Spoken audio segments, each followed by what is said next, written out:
আসসালামু আলাইকুম। জেকরগাছার বাকরায় জামাত ইসলামের সহযোগী সদস্যরা সম্মেলন অনুষ্ঠিত। Mohammad Abu Rehan, staff reporter. বিস্তারিত জানাচ্ছি আমি আয়শাইফা।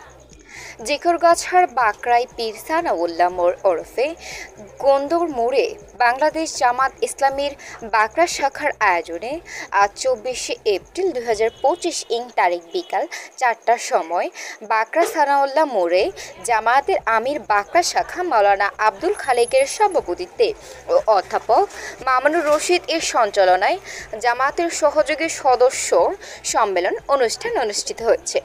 উক্ত অনুষ্ঠানে প্রধান অতিথি হিসেবে উপস্থিত ছিলেন অধ্যাপক মাওলানা আশরাদুল আলম, কর্মী পরিষদ সদস্য, যশোর জেলা।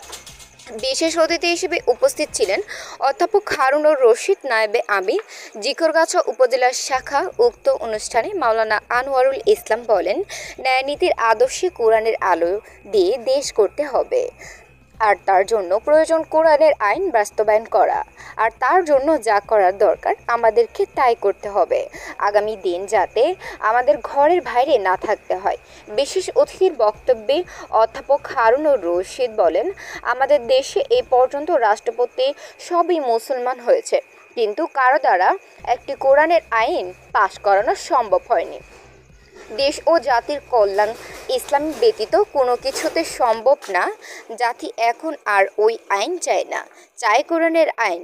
তিনি আরও বলেন, ইতিপূর্বে আমাদের জামাতের একটি ব্যক্তিকেও দুর্নীতির সাথে জড়িত ছিলেন না, থাকবেন ও না। প্রধান অতিথির বক্তব্যে তিনি বলেন, ন্যায় ও ইনসাফের বিবৃতি দিয়ে বলেন, বক্তৃতা দেওয়া সহজ, ইউপি সদস্য হয়ে দায়িত্ব পালন করা খুবই কঠিন। আমাদের সমাজে অনেকেই পার্লামেন্টের সদস্য হয়েও ন্যায় বিচার করতে পারেন না। এই বাকরায় আবু সাইদের মতো ওমরের শাসন ব্যবস্থা চালু করতে হবে।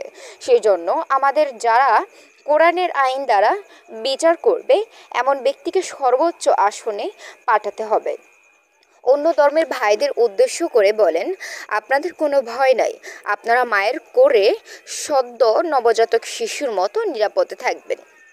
মুহাদ্দিস আবু সাইদ মোহাম্মদ শাহাদাত হোসেনের বাকরা ও তার আদর্শে আদর্শিত হবে ইনশাআল্লাহ।